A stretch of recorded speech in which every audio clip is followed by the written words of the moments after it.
Hello, welcome to the Tegiwa YouTube channel, and today we are building a Swift Sport Challenge car. It's 9:13 a.m. and the plan is that Connor's going to drive home in the car. So the idea of this championship is that it's a very controlled and very budget championship, but the cars have still got all the essential parts to make sure they handle well. Obviously the main big job that we've got today is fitting the roll cage, and then everything else is kind of fairly small, so coilovers, brakes, that kind of stuff to make it handle better, as well as then all of the other safety parts, the seats, the kill switch, fire extinguisher. Yeah, this is Connor Craven's car, one of our staff, and he bought the car for £1,000. The controlled parts retail at £4.5, but if you become a member of the championship, you get 18% off, so it's just under £3,500. There's another package if you haven't got anything. Connor's already got things like seat and steering wheel. If you haven't got that, then that package is about £1,000 more. So if you pay £4,700, you get absolutely everything. So if you turn it with a completely standard road car, you drive away with the exact car you need to go racing. There's nothing else you can buy for the car. So it's now 9:15 and the boys are going to start work. We've got a time lapse going and you'll see how much we get done. Hopefully we complete it by 5 o'clock when Connor needs to go home. Let's go. Go. So you want to get, I reckon we just start inside to get all the interior out.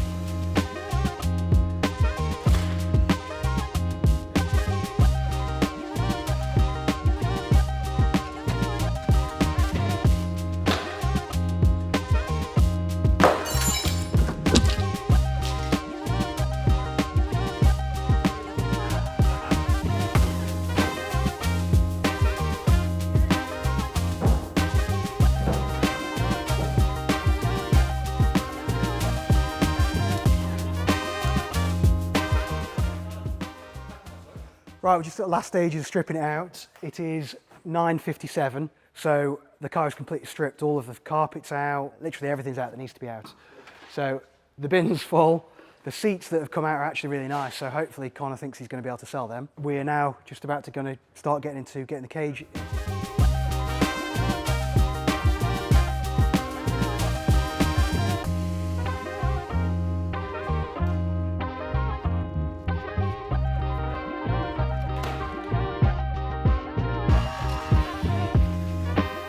Right, so it's 10:32, so we've been an hour and 15 minutes. The cage feet are being welded in. They come in two parts, so just the actual base foot that goes into the car first, and then we'll put the cage in and then tack it and then take it back out again. Car's on stands, wheels are off, and we're going to fit all of the brakes, so the brake lines, discs, pads, and the coilovers. Trying to do two tasks at the same time to make sure that we hit the deadline. So with the brakes, we've got RPP brake lines. It's a 6-line kit, so it basically replaces all of the flexi lines on the car. We've got EBC ARI replacement brake discs and green stuff rear pads. Obviously, we don't really want the rear pads to do an awful lot. And then we've got the PBS Pro Race front pads, which cars have used in the past, Civic Cup cars and stuff. They work really well. So hopefully that will be a great combo for the brake. And then with the coilovers, we've got Yellow Speed Dynamic Pro Sports. They are slightly different to the completely standard set we do because they're stiffer springs. They're a 10K rear and a 12K front. As I said, they're quite a lot stiffer than the standard ones, but they should work really well. The rears on these cars are separate spring and shock. So that's a high-low adjuster. So you change the ride height by changing that. So basically, it obviously makes the spring longer or shorter, and then you match the damper to suit. Explains all about it in the manual. And then the fronts, to change the ride height, you do it with this lower mount. All Yellow Speeds are like this, but obviously if you've not had coilovers on a car before, you might try and adjust it with the spring seat. You don't ever touch that. So once that's set, you want a little bit of preload on it. So basically these rings are just squeezing the spring, nothing more. And then, like I say, the ride height with this. And then the key is making sure that all these locking collars are super tight. So it comes with C-spanners to be able to do that.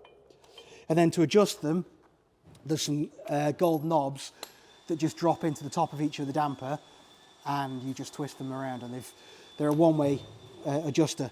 But from full hard to full soft, you'll notice that there's a decent difference. So what you'll probably find is in the wet, you want to be soft, and then in the dry, you're going to want to be hard.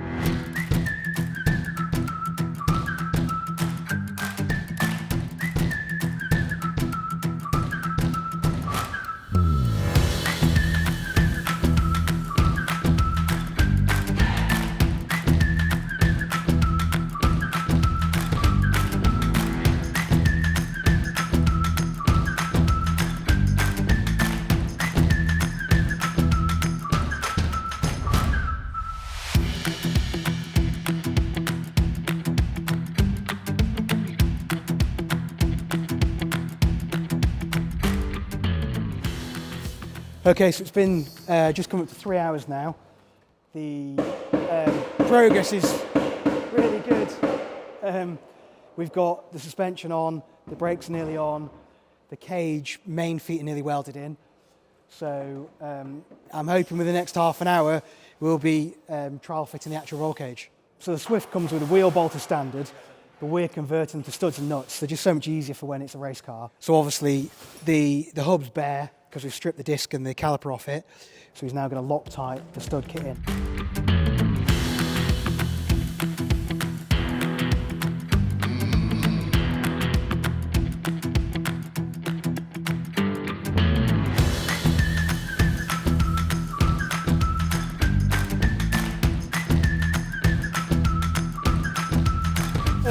The feet have been welded in now. These are kind of like just the receivers for the actual main mounts to go onto. So as you can see, these are the actual mounts. Those feet just make a decent point for these to weld to. So we're now going to bolt the cage in, bolt these to the cage, and then tack where they need to go, take the cage back out and weld them in properly.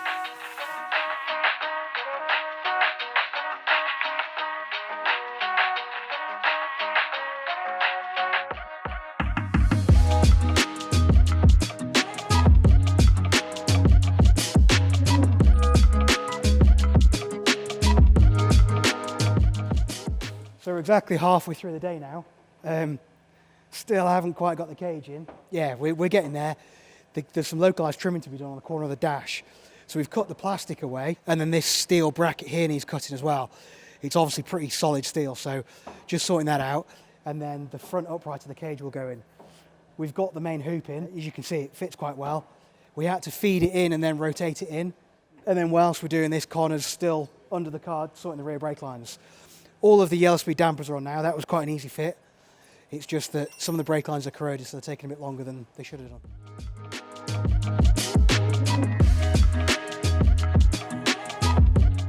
Eventually we got the cage in. We've managed to get the rear cage in, managed to get the front cage in, just couldn't get them both in together. And in the brief was that we weren't allowed to cut anything at all. The actual standard grab handles have got two big mounts on the roofline both sides, and that was stopping the bar moving up. We've decided to cut them out, and the cage has gone in perfectly. So we're now back on track. We're bolting the cage in, then we're going to weld it, well, tack it, then we're going to take the cage back out, weld it all up properly, and then that'll be the cage done. So yeah, it's been a big stumbling block. However, we've obviously been doing other things in the meantime. Lots of the brake lines were corroded, so we've had to make a few new brake lines. The air filter's on, and we're making progress.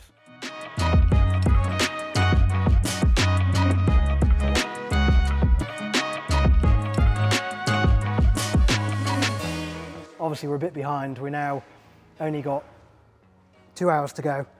So yeah, cutting it a bit fine, but see how we get on.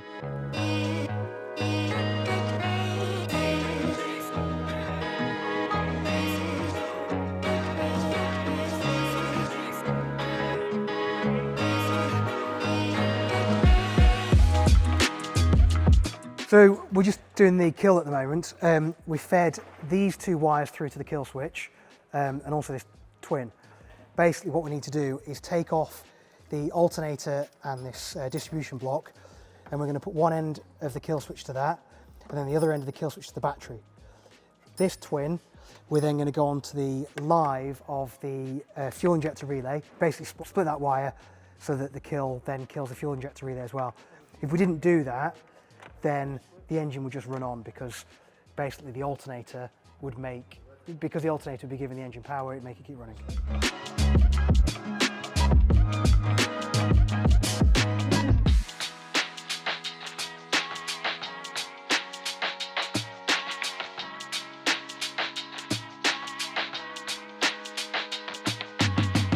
We've mounted these two kills in this bracket because it's the perfect bracket, really nice and solid, but the bottom of the kill, that one's quite tight, which will be all right, but this one was actually hitting that panel, so we've had to creatively dent it in, but now it's nearly there.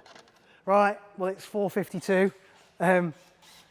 Sadly, mission not complete. We had a few stumbling blocks, to be honest. The brake lines took forever because they were all corroded, and the roll cage, there were two mounts each side that needed to be cut off to be able to get it in. We were trying not to cut them and just didn't work. So we've had to cut them off the roof line and now it's gone in. We are very close. All the brakes and suspension are done. The cage is done. Fire extinguisher is nearly done. Kill switch is nearly done. There's just the finishing touches really. We need to get the seat rail, the seat and the steering wheel in, and then finish up where we are with the fire extinguisher. And I think that's about it. Bolts and wheels on and off it goes. So I reckon by lunchtime tomorrow, we will be done.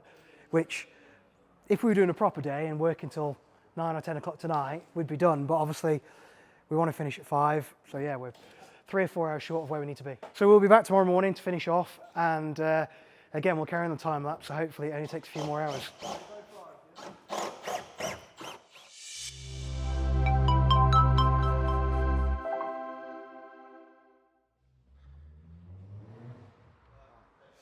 Right, we're back at it. It's 9 AM, day 2. As we said yesterday, we've still got quite a few jobs to do, so we'll go try and crack on with them now. So we're just sorting out the kill switch at the moment. We've put 8mm terminals on the end of the cables this end, and 12mm terminals on the cable the other end. They are actually pre-terminated in the kit that we sell. And then we've got a small twin core as well, which is going to be the control wire for the fuel pump relay. Inside the car on the back of the kill, you can see one of those wires goes to each side of the big 12mm bolt, and then the red and the black go on that side, so connected to. Just doing the kill switch with the big main cables doesn't work because the engine will run on, because the alternator is still connected to the main wiring. You have to cut the fuel injector main relay as well. So you can see in the back of your fuse box, it's the third one along, fuel injector main. So 1, 2, 3, this one here. You unbolt it, there's a bolt in the corner, and then you have to free off the wires. We did it by removing the headlight to make it easier. And then in the back here, you can see there's a black and yellow wire. That goes into one of the pins on the back of this third relay. Cut that, and then the wires that go to the kill switch here are going to be looped into that. So basically, it will look like that when it's done, which means that when the kill switch is on, it makes a circuit, and when the kill switch is off, it breaks a circuit.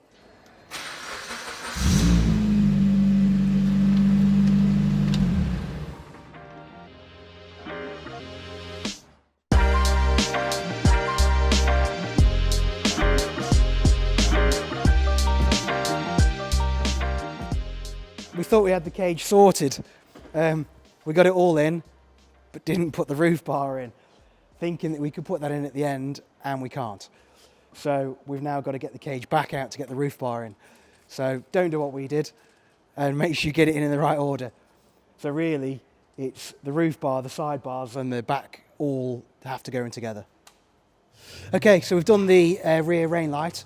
As you can see, it's now the high level brake light. Basically, that's now controlled by the rear fog light switch. So the rear fog light down here doesn't work anymore. And to do that, it's quite simple to wire. So the plug runs up here, and it's a 2-pin plug here.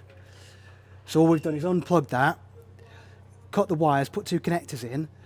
The black has gone straight to this earth that's already there, being used as an earth, and the red has gone down to the feed here, which is a blue wire with a red stripe on it. That was the feed to the original fog. So we've cut that, connected it in, and then it works. It's controlled by the stalk like it would do. So obviously the cage sits very close to the door. So you need to cut this corner out here for obviously this section, and then this here for the back part of the door cross. It's a little bit of trial and error really, there's no kind of real measurements, but basically that's the kind of cut you need, and then it shuts.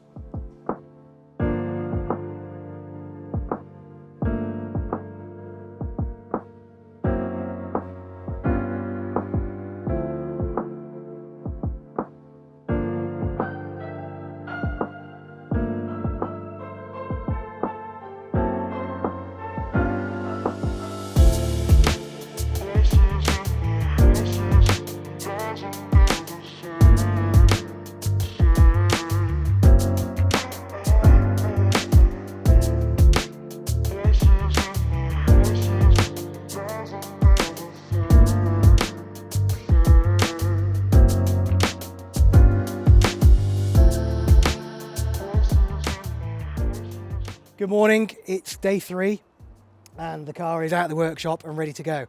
Connor is driving it home tonight. This morning we just had to wait for a few bits like the paint to dry, so he could have gone home in it last night really, but we just wanted to make sure that the finishing touches were done. Long story short, don't try and build one in 8 hours. We think we could do it again if we wanted to challenge it, but really if you allow yourself 2 or 3 days, then you'll do it comfortably. We had a few big hurdles which you'd have on any car really. Corroded brake lines, they took up a big chunk of our time because obviously having to undo them, then remake some of the standard copper lines. That caused us a problem, and then obviously this was the first roll cage we'd done, which is going to be your first as well in one of these. That took a little bit of in and out and messing about, but hopefully you can learn from our video to make that a bit easier for yourself. Apart from those 2 things, everything else was a doddle. So that's why I think if you've got a car with definitely good brake lines and you've got an inkling on the roll cage, then it could be done in a day if you wanted to. Yeah, to look a bit closer at the car, as you can see, it's finished and ready to race. We've even given the interior a little bit of satin black paint just to help tidy it up. It makes it look better. Sadly, the fire extinguisher was put in before the front was painted, so that has just come out to put a little bit of paint there. We weren't sure about what size seat we would get in the car. However, Connor already had his own seat. These are a big seat, they're for tall people, and it's obviously got the ears, and it fits in fine. It doesn't touch the cage, it doesn't touch the centre console, and it's in there perfectly. Seats are going to be fairly flexible.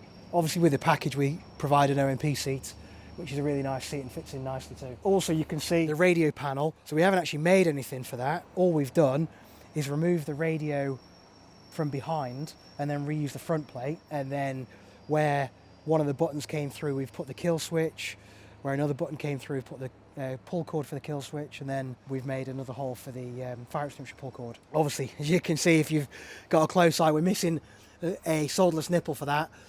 We have got them on order. That all works, and the pull cord from the outside, obviously pull it, those 2 pull cords both work. We've left about 1 inch worth of slack in both of them because these kind of pull cords, when they get wet and weather on, they tend to get stuck.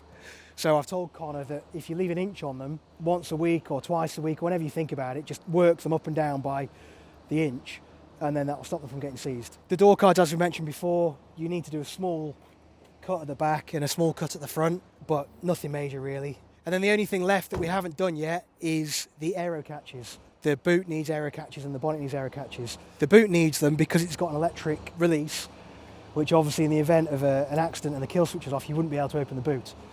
So they need to be fitted, but Connor, because he's not going racing yet, wanted to fit them closer to the season start. Obviously he's still got the standard wheels on, again, because he had decent tyres on the standard wheels and he's just using it as a road car for now. It's actually his daily, so he just wanted to carry on with those wheels. The correct wheels for the championship he's got in boxes ready to fit when the season starts. So thank you for watching our programme about building this Swift. Sadly we didn't build it in 8 hours, but we built it in 2 days, so it wasn't too bad. Potentially you might see a follow-up to this where we do try and build one in 8 hours. Thanks for watching, and please like and subscribe to our channel.